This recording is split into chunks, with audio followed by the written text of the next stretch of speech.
I guess this is the moment we've all been waiting for. The first panel of the day will dive deep into the impact of the Legatum Center over the first 15 years of its journey.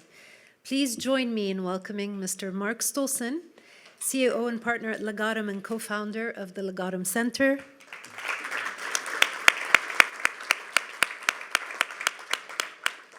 Our fellows, traveling all the way from Mexico, Javier Lozano, founder of Clinicas de Azucar.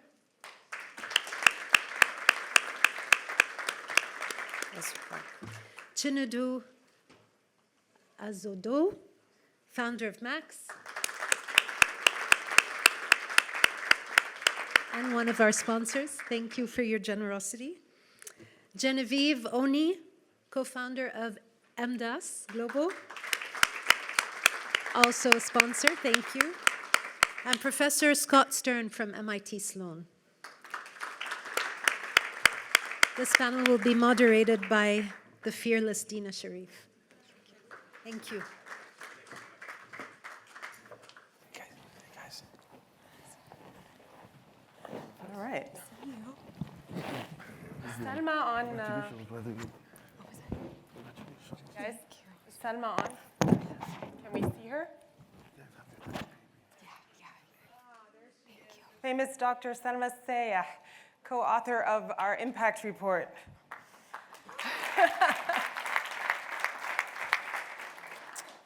Well, welcome everybody, and it's such an incredible honor to facilitate this first panel to our fellows. Welcome back to Professor Scott Stern.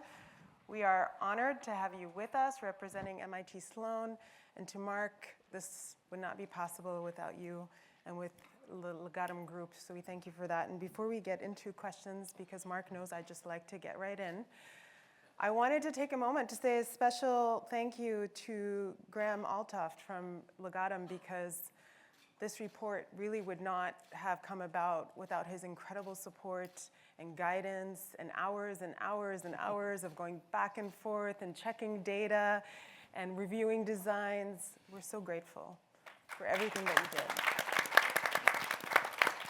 I also want to thank the amazing Miss Jennifer Brady, who really was the lead person in bringing this impact report together. And again, I want to give a special thank you to Dr. Salma Sayah, who worked with us closely in doing the data analysis. It's really quite an accomplishment to be able to publish 15 years of impact, and it took months and months and months of work. So we're excited to be able to do that. So Mark, I want to start with you. When Legatum agreed to partner with Iqbal Qadir to create this academic center that we called the Legatum Center for Entrepreneurship and for Development Entrepreneurship at MIT, that focused on how entrepreneurship could unlock prosperity for global growth markets. At the time, like I said, you were in so many ways ahead of the curve. And when you joined forces with Iqbal, what were your hopes in terms of the impact that you hoped that the center would achieve over time? And how do you think we've done? We've done great. Yeah, it's brilliant. Dina, in a lot of ways today, what's happening in this room is a culmination. It is the apex of the vision that we had at the very beginning. I mean, the Legatum Center, it was just a PowerPoint presentation at the very beginning, and it was fueled with this belief that entrepreneurship is utterly key to national prosperity. It's about job creation. It's about an opportunity society. But it's a lot more than that. From our view, having traveled around the world, we saw the connection between entrepreneurship and really the transmission of values in a society. What do entrepreneurs actually do? I mean, entrepreneurs have to take risks. They have to be resilient. They have to persevere. They have to overcome great odds. They have to create things that serve the people around them. To us, that basket of values is valuable in any country and utterly key to prosperity. But back to the original vision, it really was about the people that are on this stage. It was about the entrepreneurs. It was about attracting to a world-class institution like this, the best and the brightest from around the world, and just giving them something of value, something that could equip them to do what entrepreneurs do anyway. They go out and make stuff happen. And if we could help them do that even incrementally better, that would be success. But the second piece, and it has taken a long time to get here, really was spoken by His Excellency, the President of Botswana, President Masisi. And that is part of the 2036 vision about prosperity for all. And so what does it take for prosperity for all? It takes entrepreneurs.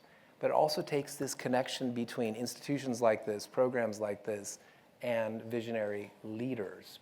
So my hope at the very beginning was that if we did our job right, if we produced amazing entrepreneurs, if we produced amazing research, someday we would find ourselves in the position where we had earned the right to be heard, where policymakers and politicians and visionary leaders would actually come to us, come to the Legatum Center, and invite us into the conversation on a national level. Today marks, in a lot of ways, just a huge promise for the future in that actually happening. Yeah, it's quite wonderful. I see Chinedu nodding his head.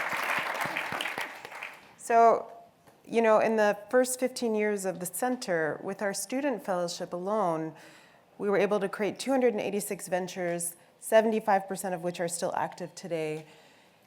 Those ventures serve customers from across 170 countries. Almost $1 billion in capital was raised across those ventures. If we think of these numbers in the context of where innovation and entrepreneurship ecosystems are in the markets we come from, global growth markets, they're really quite remarkable. And my question to you is, do you think that the center is now ready to embark on a deeper, accelerated journey of impact because of where all of our ecosystems are today versus where they were back in 2007? Yeah, absolutely. I mean, we've always thought about the Legatum Center using a farming analogy. We knew that these fellows, these young, bright, amazing, talented people would be like seeds, and these seeds would get scattered. And you don't really know how much fruit will come out of a seed. But our contention was if you scatter that seed, it's going to produce a harvest. And not just a one-time harvest, but a harvest that will continue to produce that harvest. So are we on the cusp of a brilliant, bright future? Of course, but we always have been. And it's because of the work of the people on this stage, but also the next generation that they will raise up. Yeah. So part of our contention for these folks is, equipped with this amazing experience at MIT, you now have not just an opportunity, but you have a responsibility. And that responsibility is to help clear the path and help raise up the next generation of young entrepreneurs. So Selma, can I get Selma on the screen, please? So Selma, you know, I know that you spent so many weeks reviewing the impact that the center has had over the past 15 years. That included studying every single venture that was born out of the center, I know, because every single LinkedIn page, every single article written about a fellow, you were reviewing and digesting. But for the sake of the audience who hasn't had the chance to actually delve into this impact report, what are some of the things that you found to be most distinctive about the center when it comes to impact, and what data should the audience take note of? Thank you, Dina, and Mabrouk. Congratulations to everyone.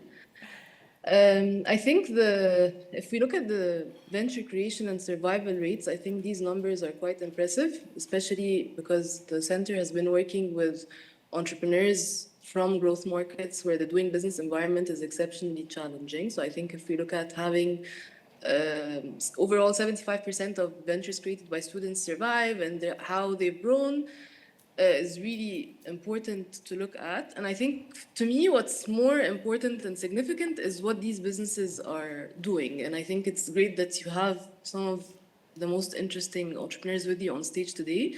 So I think beyond the numbers of 286 ventures created, or how many of them survived, or the thousands of jobs created, it's the nature of those entrepreneurs and the kind of work that they're doing in healthcare and financial inclusion, in transportation, in professional services for other startups, and expanding ecosystems through the work that they're doing. So I think the nature of the companies created is really important and worth looking at. I think any Legatum entrepreneur or like an entrepreneur affiliated with the center is doing something really interesting in their market.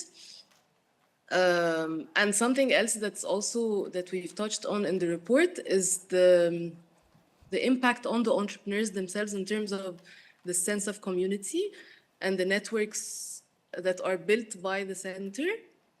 I think that's also something that is definitely, I hope, will be discussed and sensed today by everyone in the room around how a community is built and how this impacts the entrepreneurs and the growth of their companies and the impact of their companies as they create partnerships and evolve their models and evolve their theories of change and all of these things.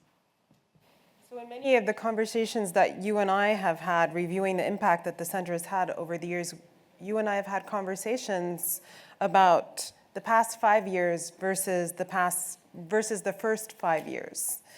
If we think about the law of accelerated returns, what do you envision for the center in terms of more accelerated impact based on what you saw in the later years in relation to the earlier years?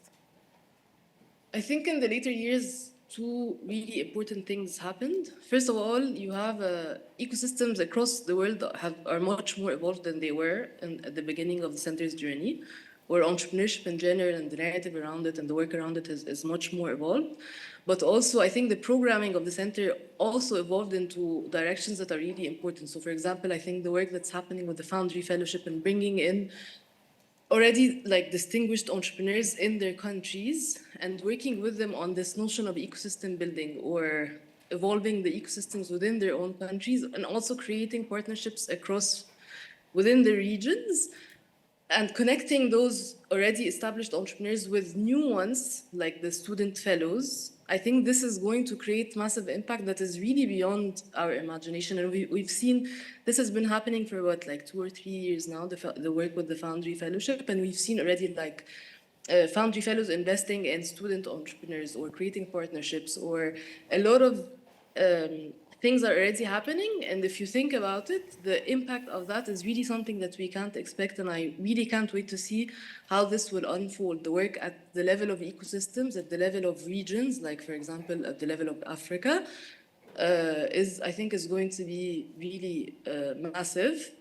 That's one thing. The other thing that I also expect is the nature of the entrepreneurs in the center has also kind of evolved. You're able to select and work with entrepreneurs who are already, like, they have a much deeper and interest, and you're able to select ones that are very committed to their ideas and they have very unique ideas. So getting the unique package of support that Legatum already offers to those entrepreneurs will also create, I think, massive impacts in terms of on the customers and stakeholders of those companies or on their entrepreneurship landscapes. Thank you. And thank you for all the work that you did on the report. And your excellent President, Ms. Sisi Salma, was listening to your speech, and she wanted me to tell you that it was deeply inspiring. Thank you.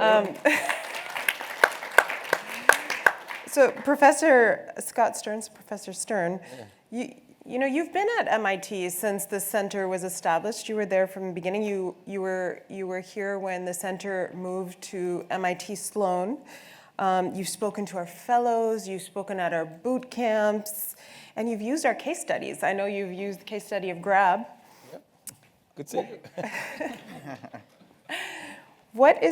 Why was it important to have a center like ours at MIT, and more specifically within the School of Management? Yeah. So first, thank you, Dina, and thank you, His Excellency, and Mark, for bringing us together here, and also for the enormous work and impact that you've had. And the report, which we got a few days earlier, so we could kind of look at it, was incredibly impressive, and I wanted to thank those who were involved in its creation. Let me just sort of highlight what I took away from that report. That I'm going to sort of talk first about why I think this is important, and then a little bit about the record that's been demonstrated. The first is, my experience at MIT, and sorry if there's any deans still in the room, is that usually when things get proposed, the first people say is, they sort of say, why should we do that? But it's a pretty broad environment where a lot of flowers can bloom in different ways. So that's not no, it's sort of just why.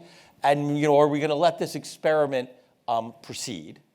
And I think that this, and then once things get established, and all of a sudden they start to build impact and success, they course correct as they learn, as they start to have the kind of outsized impact that things at MIT have a habit of doing, all of a sudden they don't ask the question, why should we do that? They say, how could we have done anything but that? And so this is my example. I think Legatum is in that very proud MIT tradition. This is not an activity that every major university has. It is not an activity that every major business school has. It is, I think, a very unique thing, and I think it's deep in the roots, as His Excellency commented, right in our motto, Mense Manus, is the meaning of rigor in service to practice, and practice inspiring rigor. With that said, I would kind of highlight something very specific, and I think Mark and Legatum kind of speak to this, is that particularly for entrepreneurs and innovators in growth markets, and this is 15 years ago, ahead of the curve, that's a hard thing to be a part of. And it's certainly a hard thing to be a part of, to be doing by yourself. Yeah. If you, right, it's not really, right? It's much easier to go get a job in a big investment bank, to stay in the United States and just go to McKinsey and have a great career. And we have many, many great students, including many here, who are pursuing important professional paths in that way. But to step out of that lens, providing legitimacy, providing support and learning and rigor is, I think, something that is both important, enabling, and also legitimizing. And it just kind of creates a dynamic. And I think that is both at the, that kind of secret sauce. And then the only other thing I'd say about that is it also creates a pathway. It is much easier to imagine a future being an innovator and entrepreneur, bringing, taking advantage of the opportunity of growth markets, if you can see other people 5 to 7 years your senior that are already doing so. Yeah. Right? Yeah. And I think and so I think that both through the fellows program, the traditional Legatum fellows program, through the various and always fun and well done activities that you and the whole team host and have hosted throughout times, and then most recently through the Foundry fellows program, I think you kind of checkmark each of those activities. And so the only comment I would make, and I'm a kind of very data-oriented person for those who know me. So you like the report? I do like the report, but I'm going to almost say, and I, Fiona and I actually have a paper from last year that sort of talks about these kinds of ideas quite precisely, is that in some sense, I think the report, which is incredibly impressive and I think very carefully done, it doesn't sort of take credit for things it shouldn't take credit for, but it appropriately centers that which it should. But I think it underestimates the impact of the center. Because I can guarantee you, for every direct job that's being created in Africa, there are probably 4 more. For every venture being created and sustained, there's joiners to those ventures that are themselves becoming entrepreneurs. For every customer served and whose life is made better off, that is, in many cases, you're seeing, right, this is the engine of digitization. Those people's lives are themselves being advanced. And so my only, maybe in the 25-year report, I would encourage us to not just look at the direct impact, which is incredibly impressive, but to then center that amplification effect, particularly as it was realized through those growth markets. So I have one last follow-up. Because I can talk, as you know, forever. I know. Well, we're going to control that, but I have one last follow-up. You know, Scott, you're also faculty director of the Trust Center. You've worked with many entrepreneurship centers. You've connected with entrepreneurship centers across the world through the REAP program. Right. Worked with universities in Africa, in Latin America, in Asia, from the Middle East. And you've said that the center is very unique. How do you see us in comparison to all of the centers that you've worked with over the years, including the ones here at MIT? So let me just speak briefly, let me do that in reverse order, or from starting the global. I think we have both an incredible privilege at MIT as well as an important responsibility to try experiments, some, to be honest, not all of which succeed, but that also model and synthesize and aggregate, kind of provide us a way of thinking about kind of how to make something that could work here, work elsewhere, kind of, right? And I think one of the things we've seen in the last decade or two is the rise of entrepreneurship centers at university campuses, the rise of pitch competitions, the rise of more rigorous entrepreneurial education, which many of us, including myself and Bill and others, have been involved in, as well as Fiona.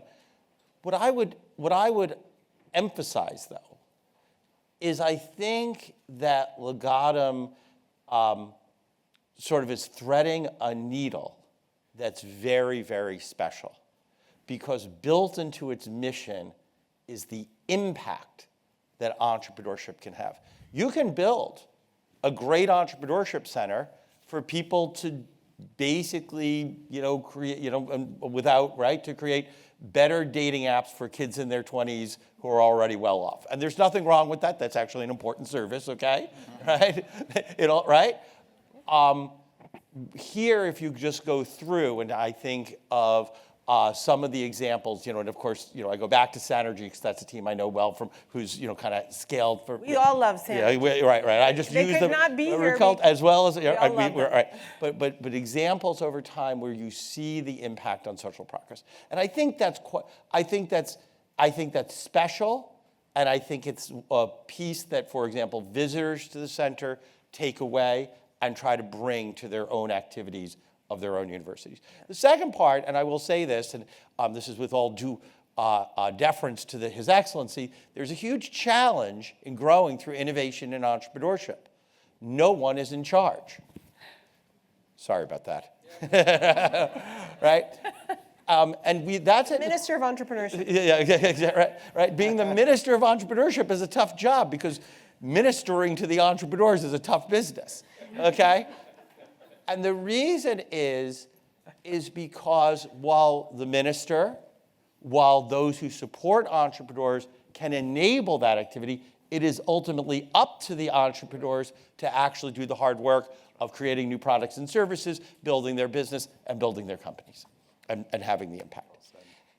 And what I would say is that within MIT, one of the things that we're very privileged, and to be honest, even when I was a junior faculty member here in the 90s, it was basically, there was the TLO, we had what's now called the Trust Center, was kind of a little thing, and then we had a few classes, and students did cool things, but we had very little other activity. We had 100K.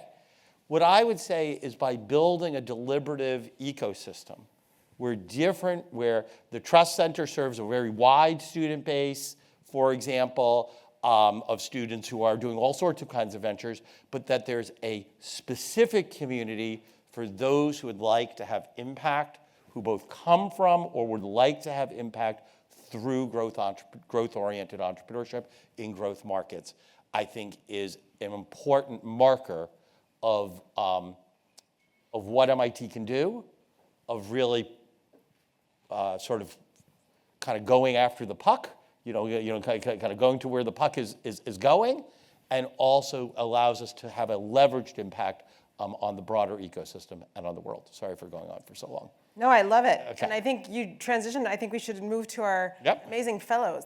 And I'm going to go a little bit in terms of seniority as to who was a fellow first.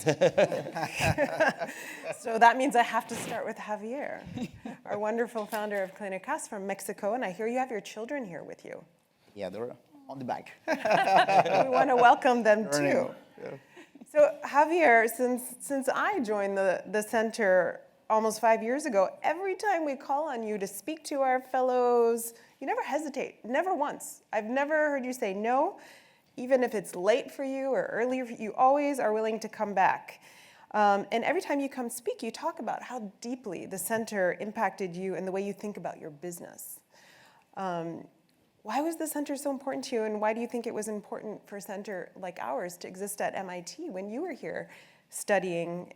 And were you surprised by anything you read in the report? I was amazed. Well, first, thank you very much for having me here. It was 15 years ago, so happy to be here in the panel. And I always say that Clinicas wouldn't exist without the center. I will tell you why. But, well, first, for those who do not know about Clinicas, well, diabetes is a catastrophe now everywhere. It started in Mexico. It's the first cause of death, first cause of amputation, kidney failure, blindness, etc. Even it's the first cause of suicides in some states. And the way I like to say it is we are the McDonald's for diabetes care. It's a very low-cost, one-stop shops for people to have access. Our mission is to reduce the suffering of people with diabetes and give them hope. So when I was, my passion is how technology improves people's life. I'm a physics engineer. So 15 years ago, I came to MIT. It was just a few months. I was at the MBA. And I started a nonprofit when I was 17 years old. And when I was running the nonprofit in partnership with the university, always the feedback was, Javier, you try to run the nonprofit as a business. Then I was working at a large corporation as a continuous improvement manager and a strategic planning manager. And to me, companies are important assets that we can leverage for impact. So always the feedback from my boss is, you always try to do good. So I was a little bit like the misfit, running businesses, nonprofit as a business, and then being in a company to social. So one day I saw a poster, and that it was going to be a conference about a new center, the Legatum Center, with I think it was 4 Nobel Prize winners, and this story about Iqbal Kadir with the Garmin phone. So and with this phrase of entrepreneurship for prosperity, I was completely shocked. So I went to the conference. I remember where we were sitting. I remember Christopher, Philip, Alan, Mark. And we heard from them, from even, I think it was Ben Cohen from Ben & Jerry's, how he was using his company to also help people. So it was like an aha moment to me. It was like, I was always the misfit, and then I found a center that really resonated and could understand my passion and my vision. And so that's why I say my dream started. Well, I applied to the center right away and got accepted to the fellowship. And then I start with from that. So the other part is I took a loan to pay for the tuition.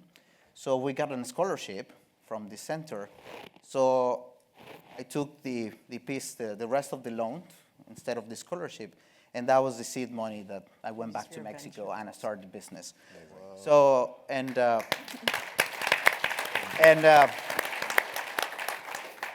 just as Professor Sir mentioned, there is a lot of impact. Well, just want to share a few numbers from Clinicas. So I believe we are now one of the largest private providers of diabetes care in the world. We have served more than 200,000 patients. We create a model that we reduce the cost from 1,000, this is in Mexico, for the annual cost of care, from 1,000 to only 300. And our model, thanks, Paul, and there is no clinic now that is opening worldwide that is not following the one-stop shop model that we create. The other thing is, we were the first ones to propose a membership or a subscription fee. Now remember, this is 15 years ago. Now every healthcare company uses a subscription, but I remember the first comment is like, you're gonna go broke, because it's not gonna work a subscription model in chronic care. Well, now if we fast forward. You proved them wrong. Yeah, well, trying. And so fast forward, and there's a lot of academic data in diabetes. So we know once we reduce the glucose, we know exactly the prevention that we are doing in the future, because there's a lot of data for that. So we estimate that we have prevented more than 500,000 complications. This means 200,000 amputations, 150 patients going into hemodialysis. And there was a study in Mexico that said what brings people out of poverty is a degree. Every time someone gets a new degree from primary school, brings a new level in income. But then every health complication, and 80% is related to diabetes, brings people back to poverty.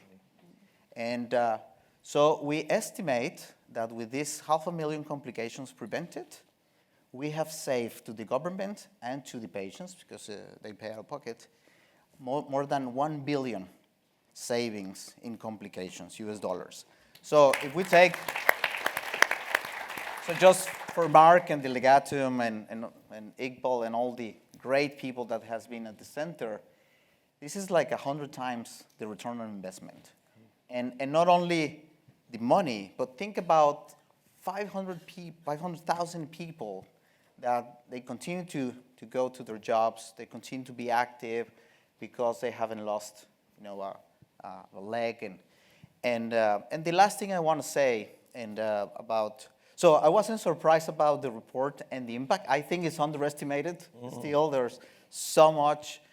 But also, I wanted to remind everyone that, it's great to see the numbers, but then go back to the people, to the person. And just want to very quickly share a story. So we have a patient, Raul. He was driving one Friday afternoon by one of our clinics. He saw Clinicas del Azucar. Remember, it's a very retail. We're next to supermarkets. So he saw Clinicas del Azucar. He said, I've never seen something like this before. Come into the clinic. We do a free screening. And very quickly, we realized he was very high in glucose, like 400. And the doctor realizes his insulin doses were wrong. And he saw the membership, $300 a year. They can do monthly installments. He became a patient. And then 2 months later, he was doing fantastic. His glucose was already in control. And he shared to the doctor that he was driving one Friday afternoon. He saw Clinicas del Azucar, and he said the next day he was going to commit suicide. He was just so desperate about the uncontrol in diabetes. So going back, with so many patients, but at least we can say there's probably thousands of people that has not committed suicide because of this center. So I really appreciate what everyone has done, and I think it's amazing. And hopefully we can get more stories from the Javier, fellows. we're the ones who really appreciate everything that you do every day for Mexico, and we bring you back every year. And your work really matters, not just to the center, but to the people of Mexico, so I thank you for that. I want to switch now to our amazing Genevieve Oni, who's a very special person to me because I'm deeply in love with her son, but that's a separate story. But Genevieve, you're co-founder of MDaaS, and you also work in the healthcare space. You have a dual degree from Harvard and MIT. Likely any job could have been yours, and you decided to co-found MDaaS in Nigeria. Well, you also happen to find love at the center as well, but we'll take credit for that too. But you decided to build this venture in one of the most complicated spaces, especially in Nigeria, focused on diagnostics, which is extremely important. Why did you do that? You really could have gotten any job. And how did the center help you in your journey? Yeah, thank you so much, Dina. It's great to be here. And unfortunately, Kinyu is not with us today. No, I know, I'm so sad.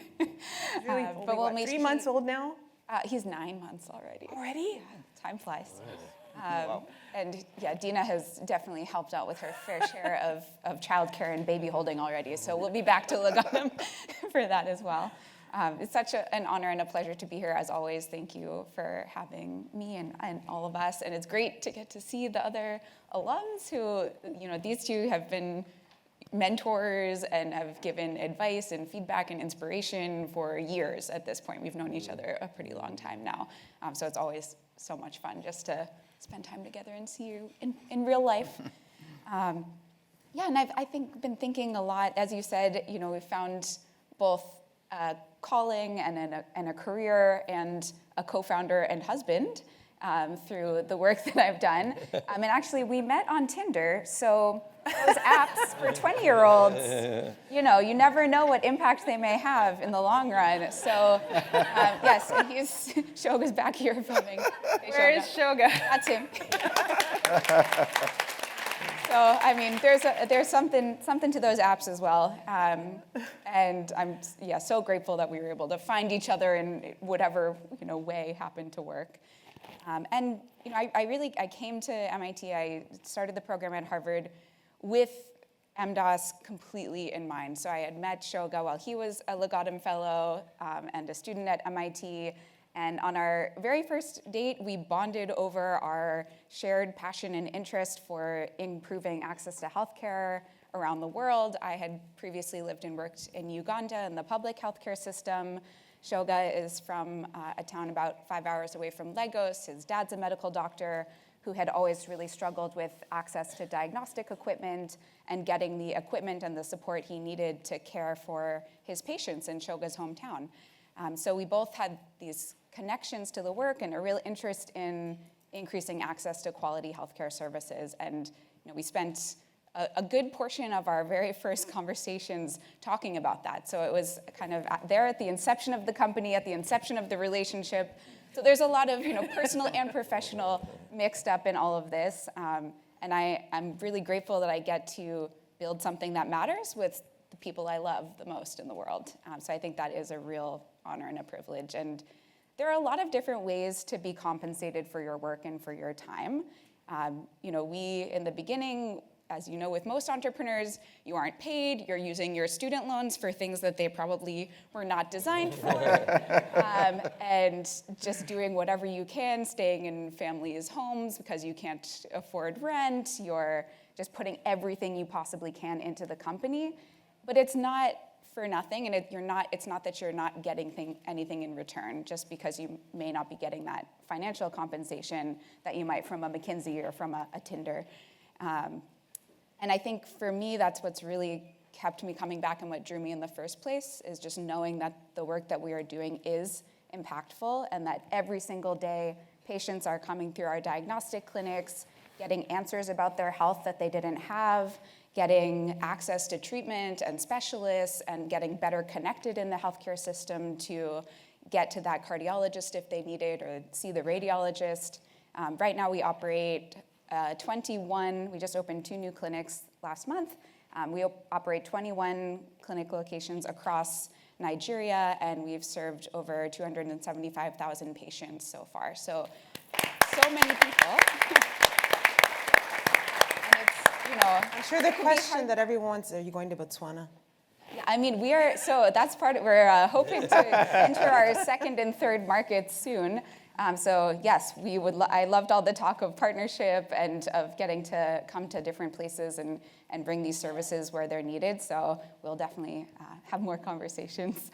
And I think that's really how I think about it. And especially now, as you said, we welcomed our first child 9 months ago, and it is such an honor to, even at this very young age, be able to share the work that we do with him and feel like, he will grow up as a Nigerian American and will see his parents that are just doing what they love and doing work that is impactful and powerful every single day. So I think as a mother, it's really taken on a whole new meaning for me. And I feel so grateful that I get to have this passion about the work that I do every single day, and that you also get a lot of control over your time. You're not at the will of someone else. Shoga and I and our 2 other incredible co-founders, along with our team of 215 people in Nigeria, we are the ones kind of creating the future of healthcare that we want to see in Nigeria and hopefully beyond.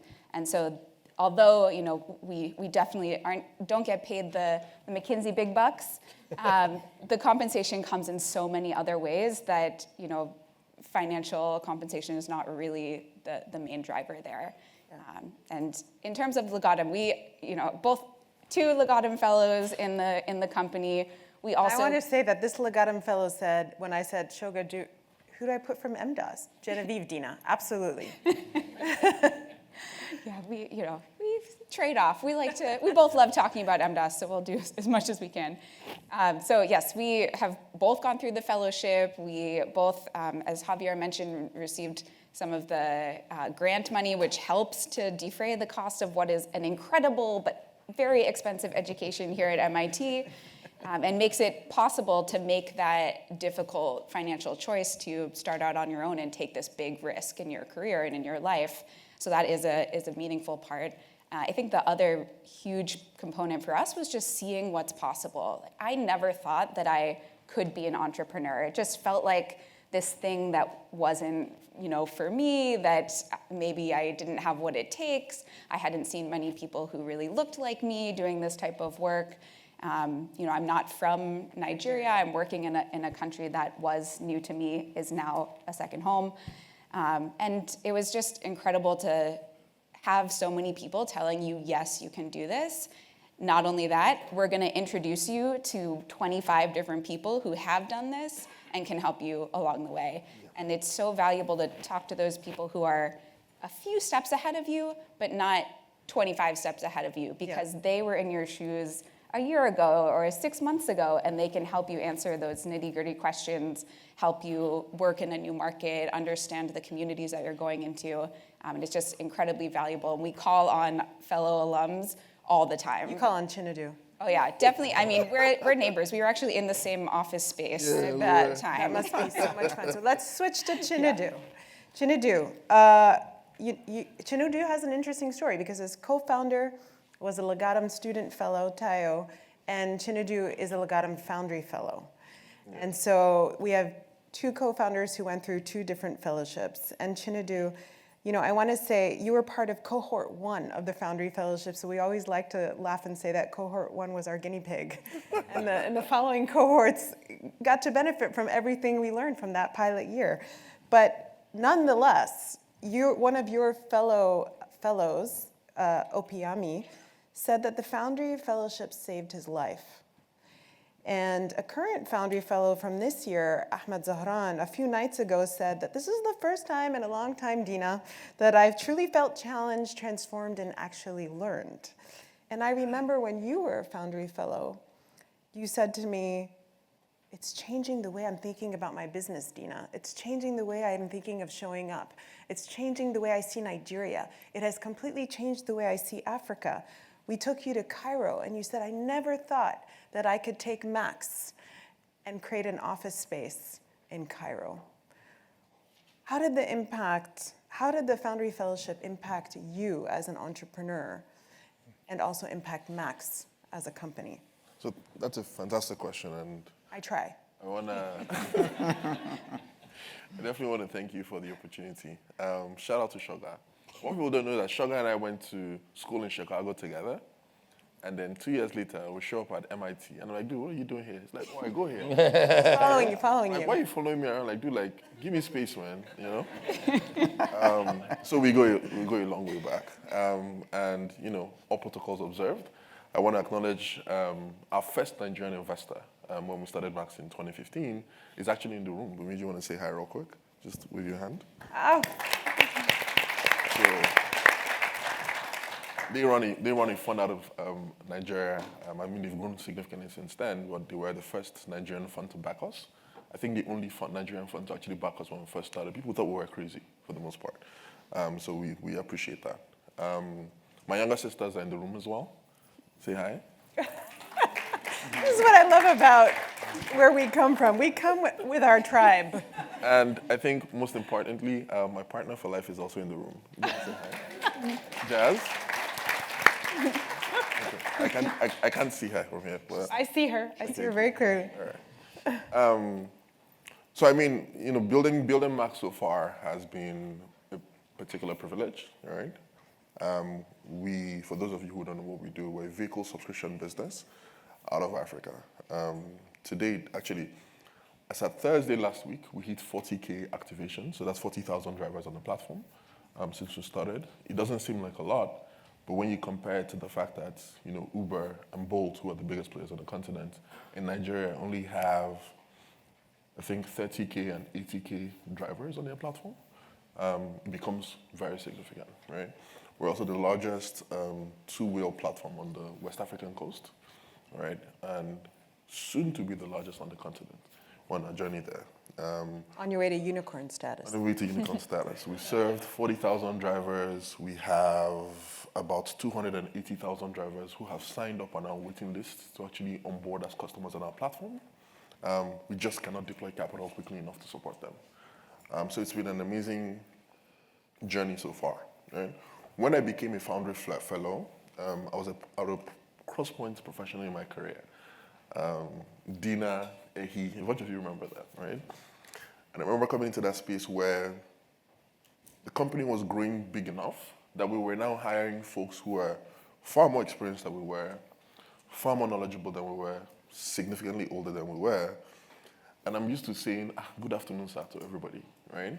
So there was this cultural shift that needed to happen professionally for me around how do you manage people who, in your opinion, you have incredibly deep respect for, culturally, age-wise, professionally, and all that stuff. I mean, our current CFO, we had dinner with him last night. Our current CFO used to be a partner at Oreos Capital in Nigeria, and they got acquired by a Brash Capital, and he was a pretty big wig. What was crazy was when I was at MIT as a student in Sloan, I met him because I went to go interview with him for a job to come work for him, right? So 9 years down the line, he works for us as a CFO, and the question that I needed to be able to answer for myself when we were going into the Foundry Fellowship was, how do you recruit people like that? How do you motivate them? How do you compensate them? And how do you ensure that they feel respect and dignity while also being accountable to you in the workspace, right? And I think we focused, as the guinea pig team, I don't know what the Foundry Fellow looks like today, the fellowship looks like today, but at the time we focused a lot. You're going to say it's fabulous. We focused a lot on leadership, right? And how do you separate leadership from authority? And how do you engender, build the space that allows leadership to occur so that results can be delivered, right? The only reason today why I can be here on this panel doing this and not freaking out. I mean, you remember what this used to be like? We would go anywhere in Ghana, in Egypt, and I'm on the call. Oh, why is this happening? Oh, why is that happening, right? It's a completely different ballgame today. But that's also because we've, at least for me personally, I've gone on a journey of learning how to lead, how to manage, how to communicate leadership, right? How to leverage authority to be able to help people deliver the kind of outcomes that we need, right? And for me, principle to learning how to navigate that was the Foundry Fellowship for me, right? And for those of you who don't know, the Foundry Fellowship focuses more on entrepreneurs who've kind of started, like career entrepreneurs, versus folks who are just starting out, right? So I was one of the first group. It was an incredibly exciting journey for me. And as I look back, I've been able to build amazing relationships, right? More importantly is, when we joined the Foundry Fellowship, this was 2 years ago, right? 2.5 years ago. We had only about 10,000 drivers, right? We've gone 3x since then as a business, right? Today we have about 1,000 employees, 40,000 drivers. We operate in 3 countries. We're doing, significant volumes in revenue. I'm not sure what to say today because the currency keeps moving about. Yeah, well, there's a whole panel on currency, don't worry. So I just have one quick question. So we know that Max is doing great. We're very honored to have both co-founders a part of the Legatum Center community. But before you went into the Foundry Fellowship, to what extent was Africa as the entire continent something that you thought about in terms of scale? So it's one thing to talk about scale, it's one thing to actually recognize what it takes to deliver scale, right?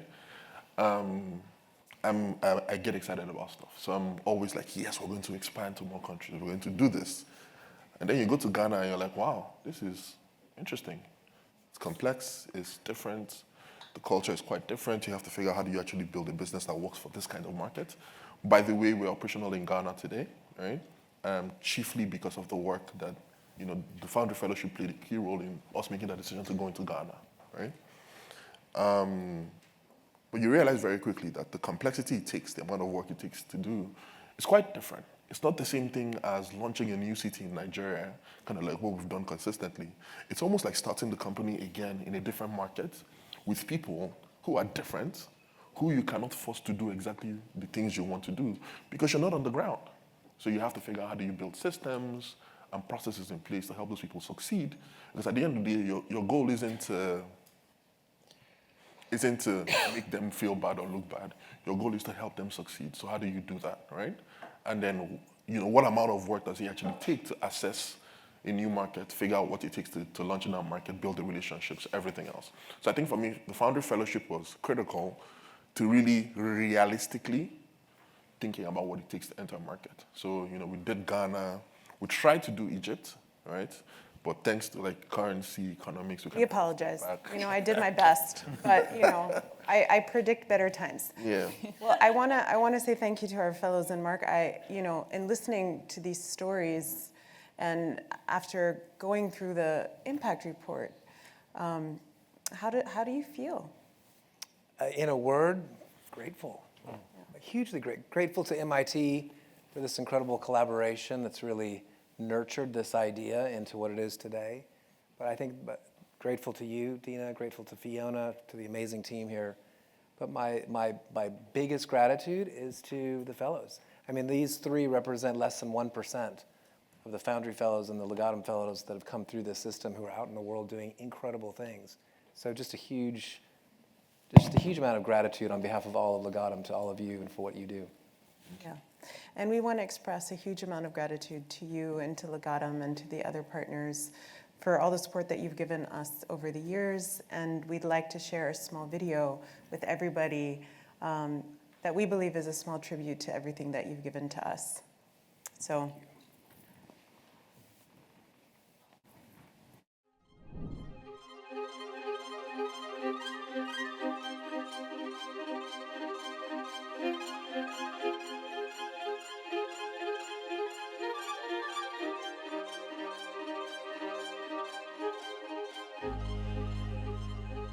The origin story of the Legatum Center at MIT is very closely linked to the founding of Legatum itself. We put a mission at the core of the business, and the mission was to develop the capital and the ideas that would help other people prosper. So our goal with the Legatum Center from the very beginning was, could we attract the world's most promising young budding entrepreneurs, bring them to MIT, give them an opportunity to improve their skills, network, but also leave MIT with a passion for expressing their talent. We figured they are a cohort of leaders. They're already leaders, they're future leaders, they'll lead businesses, they may even lead their nations. So if during the limited amount of time that we have them at the Legatum Center, we can help them express their life's personal mission, we can help them advance the mission of prosperity, that's a job well done, it's worth doing. I think before the Legatum Center, certainly the common narrative was this idea that doing well was on one side, business was on one side, and philanthropy and doing good was on this other side. And I think the Legatum Center actually sits at a unique intersection of those two things, that you can do well by doing good. And venture capital, particularly venture capital in the developing world, was extremely scarce 15 years ago when the center has gotten established. And I think the Legatum Center has played a key role over the last 15 years in helping justify the growth of venture capital in many of these countries, of saying, well, these are great opportunities to actually fund great entrepreneurs and great businesses that are actually going to go on and have a huge social impact as well. As an undergrad, and particularly as sophomore, having the chance to meet experienced fellows like the Foundry fellows, connecting with other fellows, other students, MBA students who are working on awesome ventures in emerging markets has been a truly rewarding experience, one that I don't think a lot of words can express how grateful I am for that. It's not just the class and, we came to Kenya and had a lot of fun, but it's just the connections we built, the new, I call them family. And so I thank the Legatum staff, the funders, those who are making this whole program possible, because if not for them, we wouldn't be here in the first place.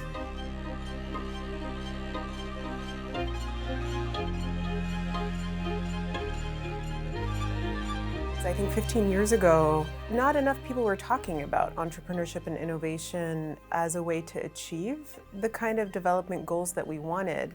And I think the Legatum group really had the foresight to partner with Iqbal Qadir in establishing this center, and at a university like MIT that likes to solve complex challenges, but also that is dedicated to doing that through entrepreneurship and innovation as a pathway. If you go to any university in the United States, you will see there are centers for entrepreneurship or courses for entrepreneurship.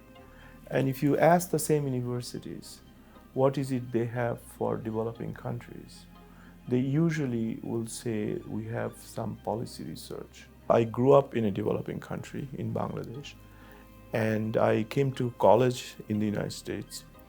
And the first 20 years, what was really very obvious, but somehow the world was not thinking that way, was that the United States and other developed countries were built up by entrepreneurs. The Legatum Center is a unique institution that exists between thousands of other opportunities and institutions that exist within the MIT ecosystem. Through this organization, through this fellowship, I think it's a great service that we do to the world by allowing future leaders like us to grow, to learn and excel through various opportunities that are opened up by funding like these. So extremely grateful and hope to see Center continue doing well over the years. So I think the grand vision of the centre from when it was founded through the last 15 years has really been to support and amplify the ambitions of entrepreneurs who are trying to start high growth potential, high impact businesses in global growth markets. And you might say, why do we need a centre that specifically is focused on those entrepreneurs and those particular markets? And I think it's because entrepreneurship is always a challenge. It requires incredible passion and commitment. But when you're trying to start businesses that solve really significant global problems in growth markets, I think we need to build a stronger community. We need to give those students and those aspiring entrepreneurs all kinds of support systems, additional resources, and insights and mentors and role models. And I think that it was incredibly important for us to build out that more global community who really understood those sorts of markets. The need for the centre today is perhaps no less than it was 15 years ago. And so my hope is that the centre can continue to go from strength to strength, and that we can continue finding ways of supporting the great work that the centre is doing. The partnership between Iqbal and the Legatum group was really something that was ahead of the curve. We're now seeing fellows from the Foundry Fellowship invest in student fellows. So I think our community is growing bigger and a lot more influential. I also want to take this opportunity to thank the Legatum partners for the contribution and the support they gave to the center over the last 15 years. Participants in the Legatum program, the fellowship holders, will join more than 120,000 living alumni of MIT. And we should think about what the origin of this institution was and why that group of people continue to be so important in the countries in which they live, not just in the United States. MIT was established in 1861, and wherever you look in American history since 1861, you look deeply and closely, you will find our alumni there making a contribution. And that continues to this day. We have, as one president of MIT was fond to say, we have and we operate at MIT with the idea that the frontier is endless.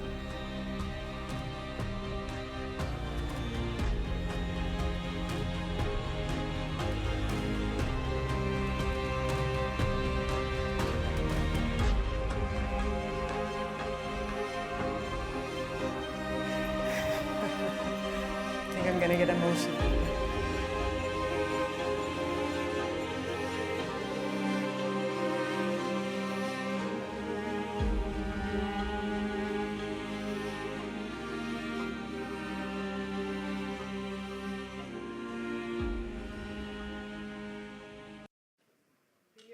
with love by our very own Donovan Beck.